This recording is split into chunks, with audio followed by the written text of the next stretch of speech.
Welcome to God, Sex, and You, a daily discipleship podcast on healthy sexuality. Here's your host, Purity Pastor, Dustin Daniels.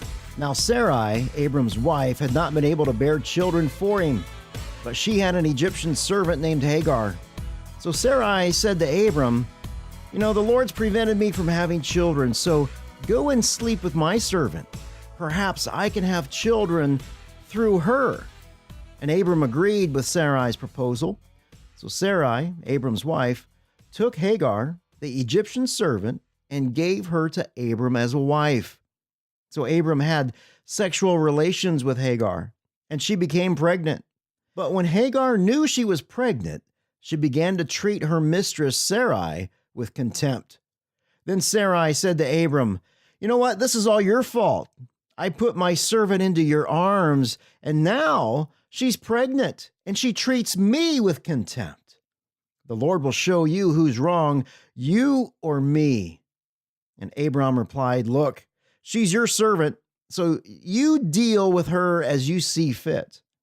And then Sarai treated Hagar so harshly that she finally ran away. We're starting the show off today in Genesis 16. And as we look at that story, we can see the humanistic rationalization of both Abram and Sarai, can't we? That's Abraham and Sarah before God changed their names.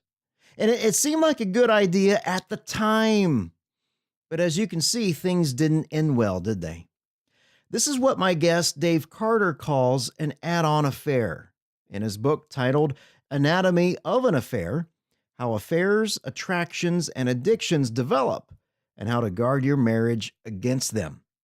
In today's podcast, we'll discuss several things. Number one, we'll finish our discussion on the different types of affairs. Number two, we'll discuss what mate poaching is.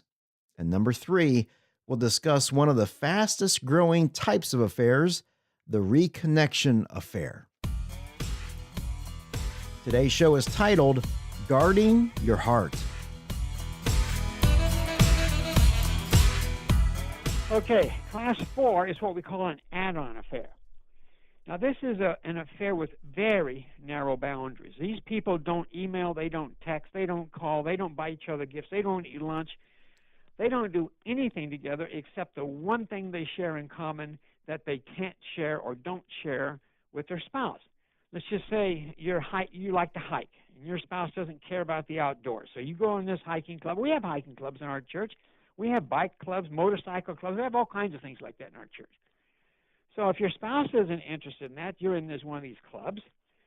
You go participate in the activity, volleyball, whatever it is, and you just gradually strike up a friendship with this person. And they love what you like. And anytime you share hobbies or interests with somebody other than your spouse, this is always a risk.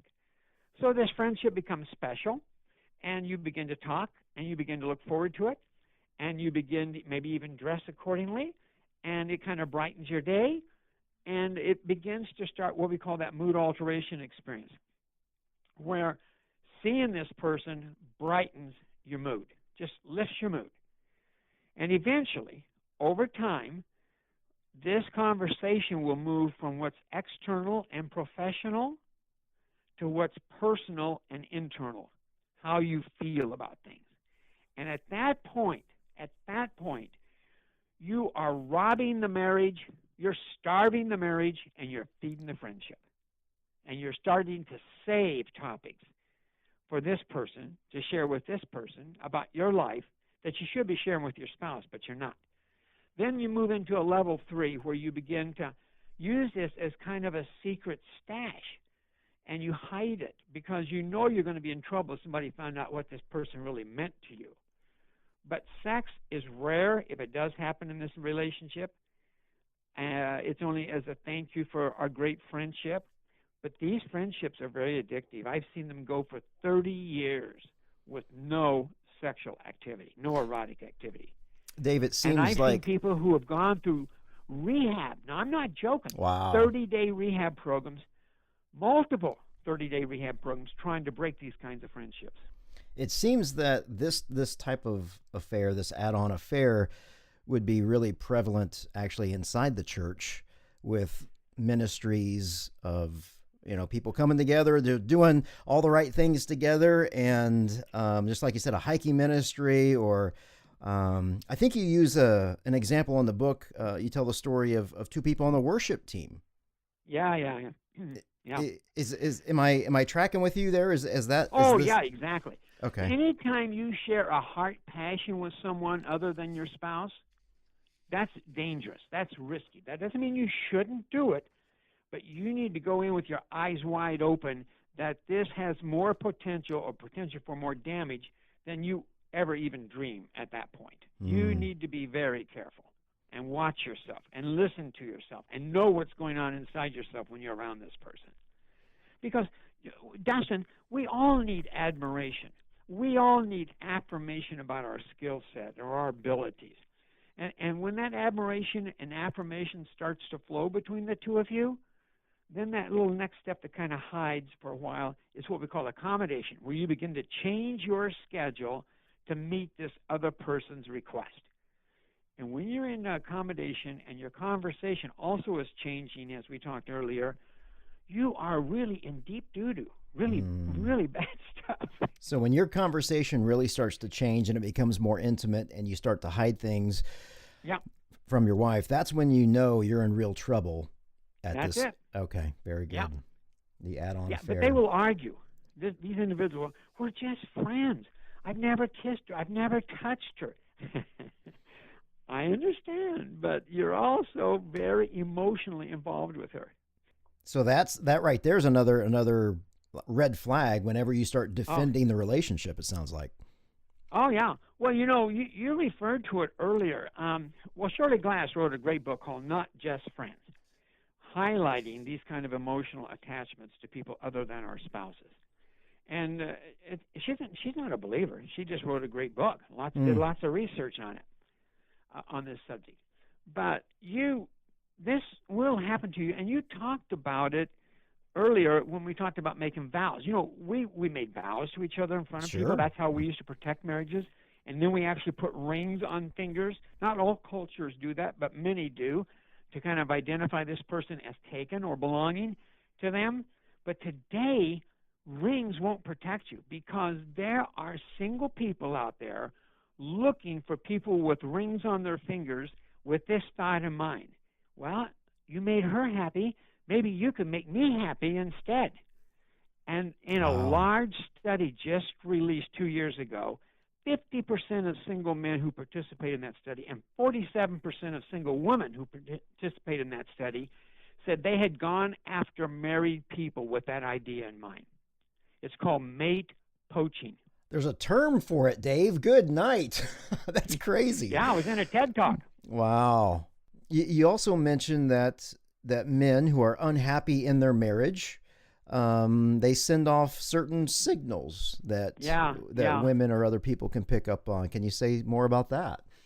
Yeah, this sounds almost spooky, but I was told this by a woman in a church who said to me, I could look across this congregation and I could tell you who's happily married and who's not. Wow. She says, I never go after happily married people because I don't want to be re-injured and re-hurt, and they'll rebuff my advances.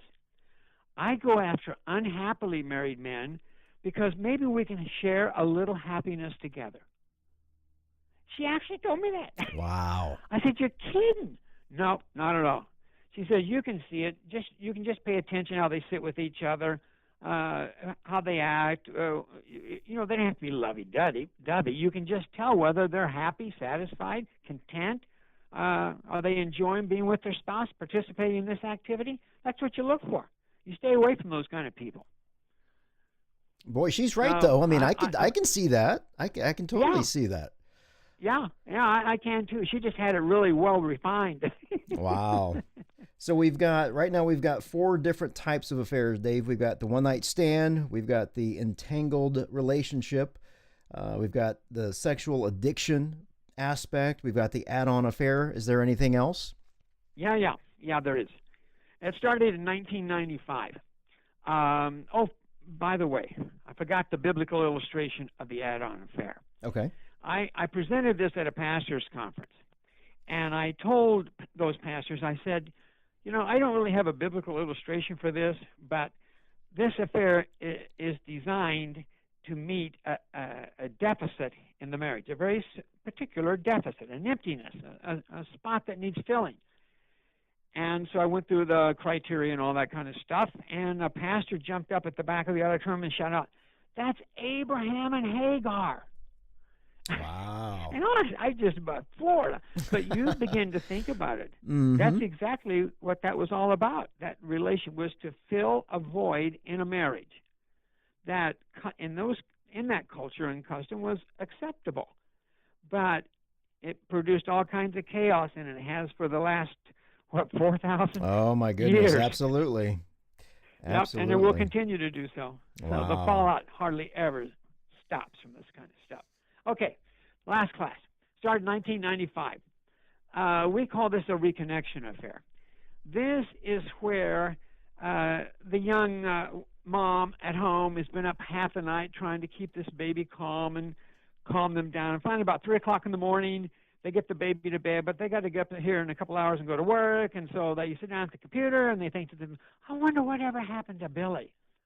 That's an old boyfriend back in high school, maybe the first year of college. So she gets on the computer, looks this up, and of course, lo and behold, after about 10,000 hits, she finds him. And she connects with him. Oh, goodness. And she says, I'm married, I got 2 or 3 kids, I'm doing this career job, and he is too, and they begin to kind of talk and chat back and forth. Now, here's what we say about this kind of thing. The infatuation between those two people does not have to grow or be developed. It's already stored in your brain. If it's rekindled, it'll overwhelm you. We say if you stay in touch with an old boyfriend or girlfriend for 30 days, you will become confused about your marriage.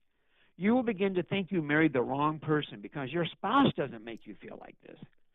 And if you stay in touch with them another 30 days, you'll be finding ways to meet and sleep with each other. 0 to 60 is all you have in this case because the infatuation from adolescence will overwhelm you. Remember that guy, that fat, bald-headed guy sitting in that 63? I'm not going to tell you what model it kind of was. That's what this is all about, reliving adolescence. King Solomon writes in Proverbs chapter 4. He says, "My child, pay attention to what I say. Listen carefully to my words, and don't lose sight of them. Let them penetrate deep into your heart, for they're going to bring life to those who find them and healing to their whole body. Guard your heart above all else, for it determines the course of your life. Avoid all perverse talk, stay away from corrupt speech, look straight ahead, and fix your eyes on what lies before you. Mark out a straight path for your feet. Stay on the safe path, and don't get sidetracked. Keep your feet from following evil." These words, my friend, are words to live by, especially when we allow our thoughts to wander. It's too easy to get caught up in social media and begin to search for old flames when things don't seem to be going well in our relationships and in our marriage. As Dave said, this type of reconnection affair is a rekindling. This kind of relationship will overwhelm you because you go from 0 to 60 just like that. There's no need for the relationship to develop over time because you already have one, even though it's based on the past and a false reality of the future. Tomorrow, we'll continue our conversation with Dave Carter, and we'll discuss how an affair will not fix this God-sized hole in your heart for Jesus Christ. Well, thank you so much for listening to God, Sex, and You. You can follow me on Twitter and Facebook at Purity Pastor, and you can email me those questions at dustindaniels.org. Jesus says in Matthew 5:8, "Blessed are the pure in heart, for they're going to see God." How cool is that? Oh, thank you, Lord. I pray that you walk worthy today, my friend, as you cling to Jesus. Hold on to him with everything that you have, everything that you've got. I love you, and I look forward to our time again tomorrow.